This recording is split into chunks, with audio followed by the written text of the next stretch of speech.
السلام علیکم ورحمۃ اللہ وبرکاتہ۔ ہم تقریباً 14-15 مہینوں سے گھروں میں بند ہیں۔ ہم پر عجیب طرح کے کیفیات طاری ہیں۔ ہم ہر طرح سے پریشان اور غمگین ہیں۔ نہ دل کو سکون ہے اور نہ ہی اطمینان۔ لیکن کیوں؟ اس لیے کہ کرونا وائرس چاروں طرف پھیلا ہوا ہے۔ ہماری ڈر کی وجہ صرف اور صرف اتنی ہی ہے۔ اب ہم اپنی زندگی کا 2 قیمتی لمحہ خرچ کر کے سوچیں کہ اگر یہ کرونا وائرس ہمارے اندر آ جائیں تو کیا ہوگا؟ زیادہ سے زیادہ کیا ہوگا؟ زیادہ سے زیادہ یہی ہوگا کہ ہم مر جائیں گے۔ لیکن رکیے، کیونکہ کرونا وائرس سے متاثر ہو کر مرنے والے کی تعداد بالکل ہی کم ہے۔ کیونکہ اگر 100 لوگوں کو کرونا وائرس ہو رہا ہے تو ان میں سے 2 یا 3 لوگوں کی ہی موت ہو رہی ہے، باقی 97 اور 98 لوگ ریکور ہو کر اپنے گھر واپس لوٹ رہے ہیں۔ یعنی کرونا وائرس سے متاثر ہو کر مرنے والے کی تعداد بہت ہی کم ہے اور صحت یاب ہو کر تندرست ہو کر گھر لوٹنے والے کی تعداد بہت ہی زیادہ ہے۔ تو جب 100 میں سے مرنے والوں کی تعداد صرف اور صرف 2 یا 3 ہے تو ہمارے خوف کا یہ عالم ہے کہ کہیں ایسا نہ ہو کہ یہ وائرس ہمارے اندر آ جائے اور پھر ہم مر جائیں۔ ایک دن تو ہمیں مرنا ہی ہے۔ زیادہ سے زیادہ کیا ہو جائے گا؟ زیادہ سے زیادہ یہی ہوگا کہ ہماری دنیا چھوٹ جائے گی۔ لیکن کرونا وائرس سے متاثر ہو کر مرنے کی وجہ سے ہماری آخرت پر اور ہماری عاقبت پر کوئی فرق پڑنے والا نہیں ہے، اور نہ ہی ہماری جہنم اور جنت کے فیصلے پر۔ یعنی کرونا وائرس سے متاثر ہونے کی وجہ سے ہماری آخرت برباد نہیں ہو رہی ہے، جبکہ کرونا وائرس سے متاثر ہونے والے شخص کے لیے یہ موقع ضرور ہے کہ وہ اپنے رب کی طرف رجوع کرے، وہ اپنے رب سے اپنے گناہوں سے معافی مانگے۔ جب کوئی شخص کرونا وائرس سے متاثر ہوگا تو وہ بیمار پڑے گا، اور جب وہ بیمار پڑے گا تو اس کے گناہ معاف کر دیے جائیں گے، اس کے درجات بلند کر دیے جائیں گے، اس کی نیکیاں بڑھتی چلی جائے گی۔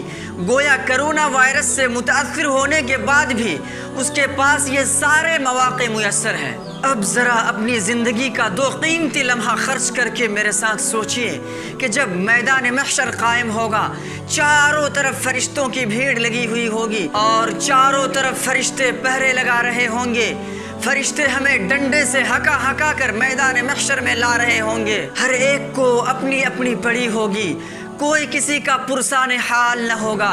ہر ایک کو ایک ایک کر کے بلایا جا رہا ہوگا اور ہر ایک سے بہت سختی سے حساب و کتاب لیا جا رہا ہوگا، اور 100 لوگوں میں سے 99 لوگ جہنم میں اوندھے منہ گرا دیے جائیں گے۔ صرف ایک ہی لوگ بچیں گے، وہ بھی بہت مشکل سے۔ تو ذرا سوچئے کہ اس وقت کرونا وائرس سے متاثر ہو کر مرنے والے کی تعداد 100 میں سے صرف اور صرف 2 ہے، تو ہمارے خوف کا یہ حال ہے۔ تو اس وقت ہمارا کیا عالم ہوگا جب 100 لوگوں میں سے 99 لوگ جہنم میں پھینکے جا رہے ہوں گے اور صرف 1 لوگ ہی بچیں گے۔ پھر یہ کہ کرونا وائرس سے متاثر ہونے کے بعد ہمارے پاس توبہ کے موقع میسر ہے، ہمارے پاس دوسرے سارے مواقع فراہم ہیں، لیکن میدان محشر میں تو توبہ کی گنجائش ہی نہیں ہوگی۔ اس وقت سارے مواقع رخصت ہو چکے ہوں گے۔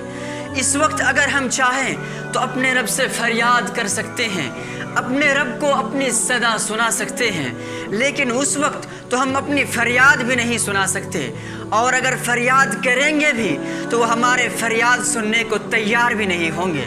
اور پھر یہ کہ اگر کوئی شخص آج کرونا وائرس سے متاثر ہو جاتا ہے تو اس کی آخرت برباد نہیں ہوتی، جبکہ وہ شخص جو میدان محشر میں پھنس جائے، جو میدان محشر میں حساب و کتاب دینے سے ناکام ہو جائے، جس کی میدان محشر میں نیکیاں کم پڑ جائے، تو اس وقت تو اس کی پوری زندگی ہی برباد ہو گئی۔ تو ذرا سوچئے نا کہ آج ہم اس چھوٹی سی وبا سے پریشان ہو کر کتنی ہراس میں مبتلا ہے، تو اس وقت ہمارا کیا عالم ہوگا؟ میرے بھائی اور میری بہن، اس وقت کی سنگینیوں کو ذرا سوچئے کہ اس وقت جب لوگ پل صراط کے اوپر سے پار ہو رہے ہوں گے، پل صراط کے اوپر سے ان کا گزر ہوگا، تو اکثر و بیشتر لوگ پہلے اور دوسرے قدم میں ہی لڑکھڑا کر جہنم میں گر جائیں گے، اور اس وقت یہ شکیل احمد بھی دور کھڑا اپنی باری کا انتظار کر رہا ہوگا۔